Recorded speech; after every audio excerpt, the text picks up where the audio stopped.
इस समय Indian stock market की हालत बहुत ही ज़्यादा खराब है। हो सकता है कि आपके पोर्टफोलियो में जो शेयर्स हैं वो इन टमाटरों की तरह लाल हो चुके हैं, और ऐसे में आपके मन में आ रहा होगा क्यों ना हम लोग अपने जो पोर्टफोलियो के लाल वाले शेयर्स हैं उनको एवरेज कर लें।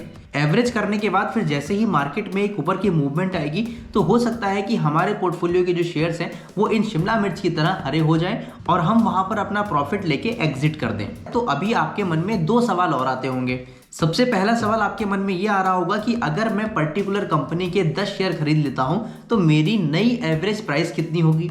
इसके अलावा हो सकता है आपके मन में ये सवाल आ रहा हो कि इस पर्टिकुलर कंपनी के मैं कितने शेयर बाय करूं ताकि मेरी एवरेज प्राइस इतने रुपए पे आ जाए। फिर जैसे ही अगले एक महीने में मेरा शेयर प्राइस जब ऊपर भागेगा और एक पर्टिकुलर लेवल पर आएगा तब मैं वहां पर अपना जो भी 2-4-10 रुपए का प्रॉफिट हो रहा होगा उसको लेकर वहां से एग्जिट हो जाऊंगा, ताकि मन को संतुष्टि मिले कि हाँ हमने इसमें लॉस नहीं बुक किया। जैसे अभी देखो मैंने अपनी स्क्रीन पे इरकॉन इंटरनेशनल का चार्ट ओपन कर रखा है। हो सकता है कि आपने इस कंपनी के शेयर को इस लेवल पर कहीं पे बाय किया होगा। यहाँ पर प्राइस मान लो कुछ चल रही होगी करीबन ये आपका 270 रुपए के पास में।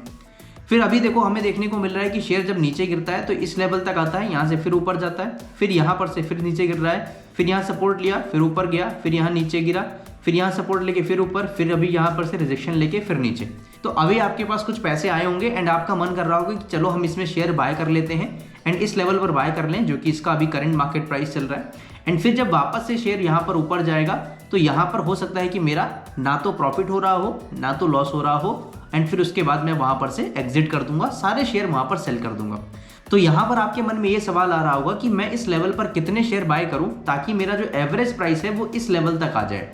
तो चलो अभी मैं आपको लेकर के चलता हूं अपने कैलकुलेटर पे। सबसे पहला जो कैलकुलेटर है वो आपको बताएगा कि आपकी नई एवरेज प्राइस कितनी होगी अगर आप नए शेयर बाय करते हैं।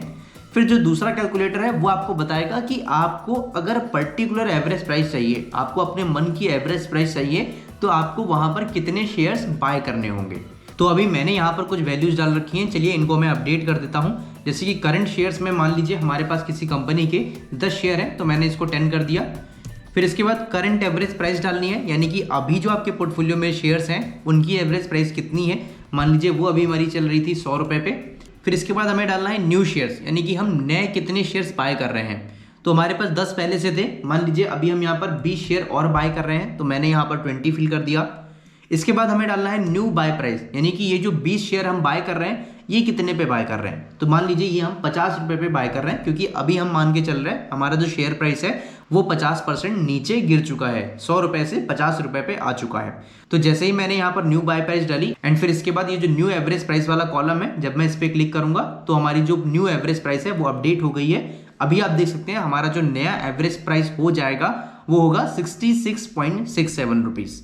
तो इस तरीके से आप ये न्यू एवरेज प्राइस कैलकुलेटर को यूज कर सकते हैं। अभी चलिए हम अगला वाला कैलकुलेटर यूज कर लेते हैं जो कि है न्यू शेयर्स टू बाय, यानी कि हमें कितने शेयर्स बाय करने पड़ेंगे। इसकी जो वैल्यूज हैं मान लीजिए हम पिछली वाली वैल्यूज के हिसाब से ही चलते हैं। अभी हमारे पास कितने शेयर हैं ऊपर, जैसा कि मैंने बताया कि मेरे पास 10 शेयर है तो मैंने इसको 10 कर दिया। फिर इसके बाद हमें एंटर करना है करंट एवरेज प्राइस। तो अभी राइट नाउ हमारी जो एवरेज प्राइस चल रही थी वो थी 100 रुपए, तो मैंने यहाँ पर 100 एंटर कर दिया। इसके बाद हमें डालना है न्यू बाय प्राइस, यानी कि अभी जब हम बाय कर रहे हैं तो हमारी बाय प्राइस कितनी है।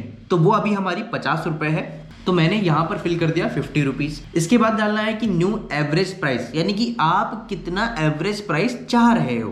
तो अभी मैं चाह रहा हूँ कि जो मेरा एवरेज प्राइस है वो 66.67 रुपीज हो जाए। तो इसके लिए मैं यहाँ पर जो ये न्यू एवरेज प्राइस है इसमें यहाँ पर फिल कर दूंगा 66.67 एंड इसके बाद जब मैं एंटर दबाऊंगा तो हमारा जो न्यू शेयर्स टू बाय है वो आप देख सकते हैं अपडेट होके आ चुका है एंड हमारी जो वैल्यू आई है वो आई है 19.99, इसका मतलब कि 20।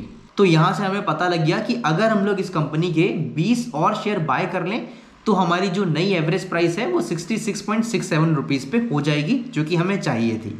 फिर इसके बाद जैसे ही शेयर 50 रुपए से धीरे धीरे ऊपर जाके ये 66.67 रुपीज पे आएगा, हम यहाँ पर अपने शेयर्स को सेल कर देंगे एंड हमारा यहाँ पर 0 रुपीज का प्रॉफिट और 0 रुपीज का लॉस हो रहा होगा। तो इस तरीके से आप इन दोनों कैलकुलेटर का यूज कर सकते हैं। मैं इस कैलकुलेटर का लिंक आपको डिस्क्रिप्शन बॉक्स में दे दूंगा, आप उस पर से क्लिक करके इसके ऊपर विजिट कर सकते हो और फिर उसके बाद आप अपनी कैलकुलेशंस कर सकते हैं। दोस्तों वीडियो को खत्म करने से पहले मैं आपको बता दूं कि मैं एक NISM certified mutual fund distributor हूं। तो अगर आपको या फिर आपके किसी भी फैमिली मेंबर को म्यूचुअल फंड में इन्वेस्ट करने की शुरुआत करनी है तो आप मुझे कॉल कर सकते हैं। स्क्रीन पर आपको जो नंबर दिख रहा है आप इस पर कॉल कीजिए। मैं आपको पूरा म्यूचुअल फंड्स में A to Z बताने के बाद आपकी म्यूचुअल फंड में इन्वेस्टमेंट की शुरुआत करवा सकता हूं। तो ये जो नंबर मैंने दे रखा है आप इस पे मुझे कॉल कर सकते हैं। बाकी फिलहाल आज की वीडियो को यहीं खत्म करता हूं। उम्मीद करता हूं कि आपको ये वीडियो अच्छी लगी होगी। अभी इस वीडियो को आप अपने दोस्तों के साथ और फैमिली मेंबर्स में जरूर शेयर करना और कैसा लगा आपको ये वीडियो कमेंट करके जरूर बताना।